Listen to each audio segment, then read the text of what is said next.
Wait, that isn't my intro, that's Josh's.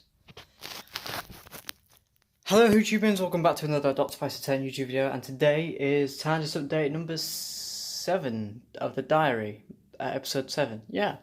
And a lot has changed, so here we go. As you can tell, it may look the same from the last video, but it's changed slightly. It's now got some lighting. I can just press this, and I can turn on the console. It looks more accurately the right colour in person, and it looks less. I mean, it looks more accurate in person, but on the camera it looks a bit too off. In my eyes, this is capture options colouring, but in your eyes, it's the proper colouring. Which reminds me, I don't know where the remote is. Here it is. Trying to go for an accurate colour. That's supposed to be an accurate colour.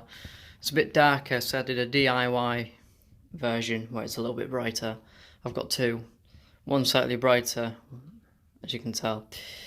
I'm just experimenting a little bit. I don't know the proper colour for it. So yeah, so this is what we've got so far.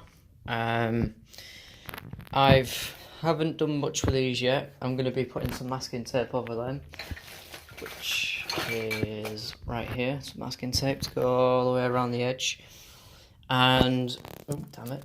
And then on these screw heads, I've got to cover them in brown Sharpie so they can just cover up. And then I'll be doing the squiggly lines when I feel more comfortable doing that. I've still got to make that one a little bit more larger. On the actual TARDIS, these are supposed to be like similar size. Well, I don't know, I just like it like this. It just seems a bit better. Obviously it's going to be a little bit more tardier than that. It's just on there temporarily. It's just a pencil poking through the top for the minute, because I still don't know where the middle is. It's going to be glued down at some point, so it's not going to be just with a pencil sticking through the top.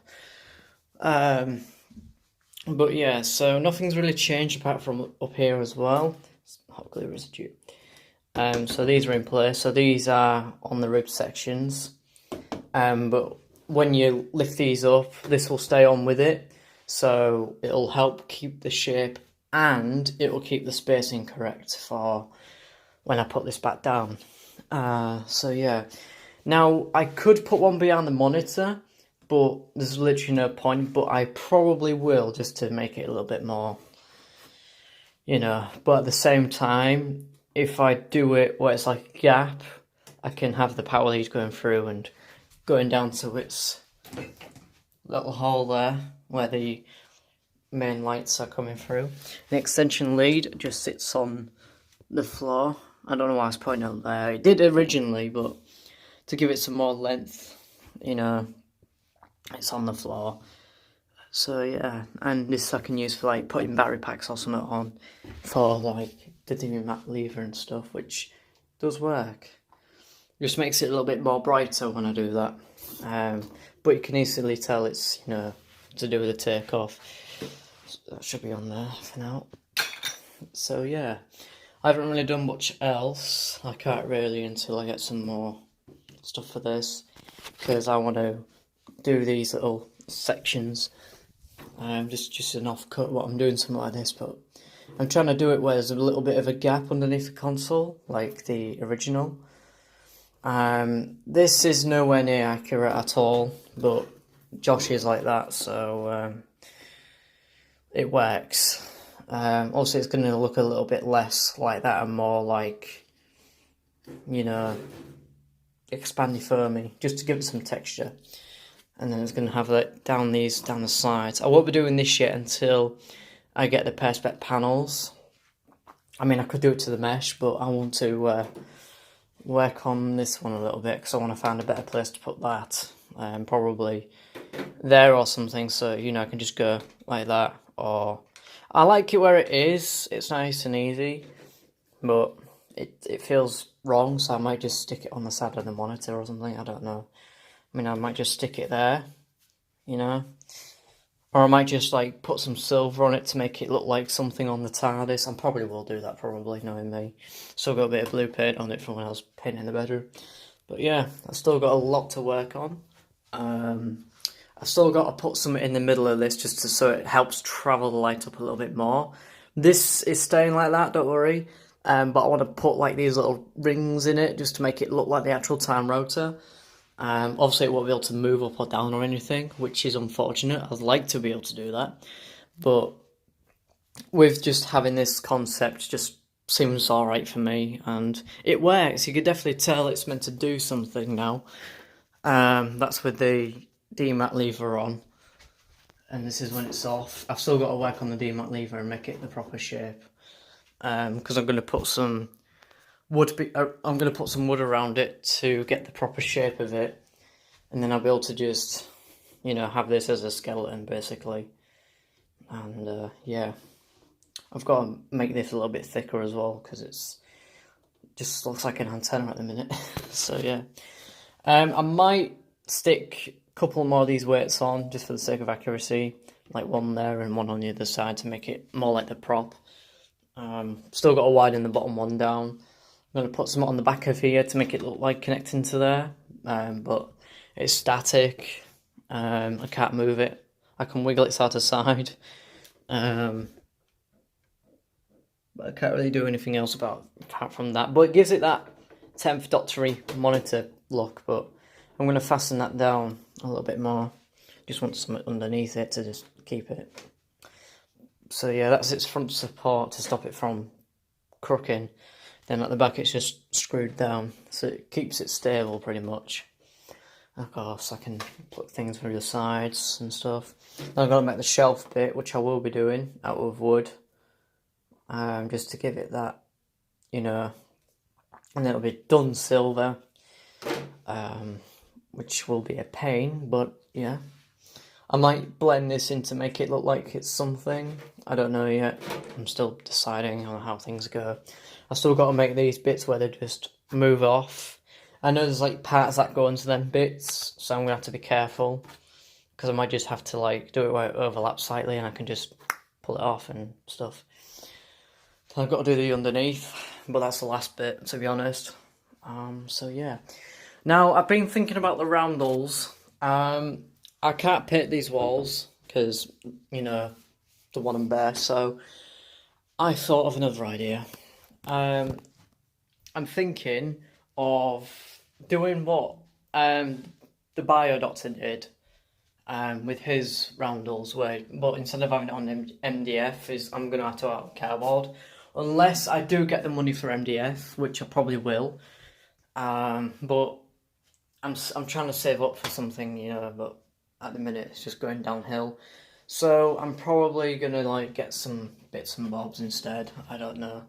But I will do a cardboard wall where I can just pin it up on the wall, where I just held him with tacks or whatever.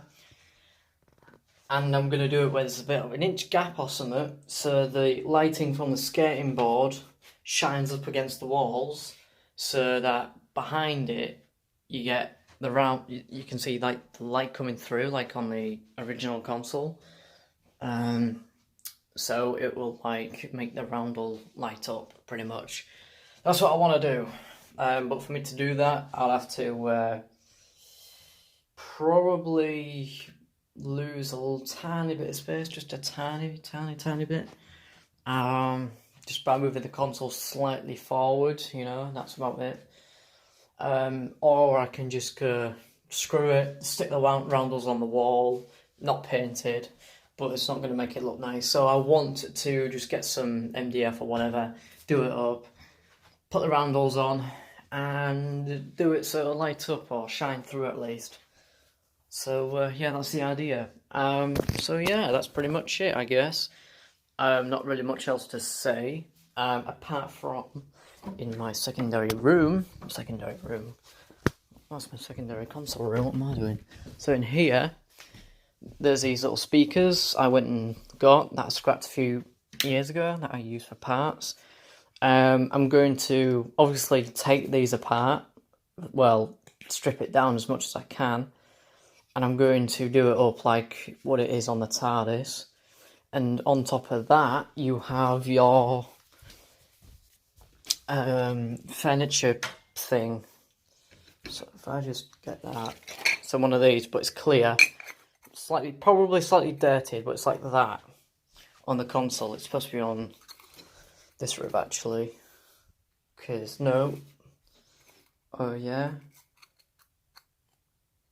yeah it is. I was just thinking because I was in a different orientation, because the rheostat sits here, that sits there, so again it's going on the bit where it goes like that, so it would have to go on the other bit first, so it will also weight it down as well, so that'll be good. But yeah, and then I'll be just able to unslot it, get to the screw, unscrew it. So yeah, and I've got to dirty these up again as well. I've got to dirty about 2 of these, so it's not as clean as that. But one of these will just sit like that, but obviously when it's done up. So yeah. So my plan of action next is to probably work on the masking of this. And then probably figure out I'm going to do like the ridges. That's probably to do with detailing, I'm guessing. Because this isn't perfectly perpendicular or anything, so, you know. But hey, it's getting there.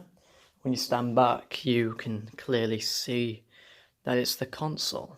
I'll turn the lights out so you get a better idea of what it's like for the light. This is like Series 1 type of vibes. So, yeah. But yeah, that's it really. But yeah. Anyways, thank you guys for watching. Please leave a like and of course subscribe. Don't forget to check out my social medias. And feel free to leave any suggestions in the comments below. If you're interested on the updates, live updates, you will see on my TARDIS Instagram account, the Doctor's TARDIS 10. Go check it out. I'll leave a link in the description below. And yeah, from now, it's goodbye from the TARDIS and Alonso.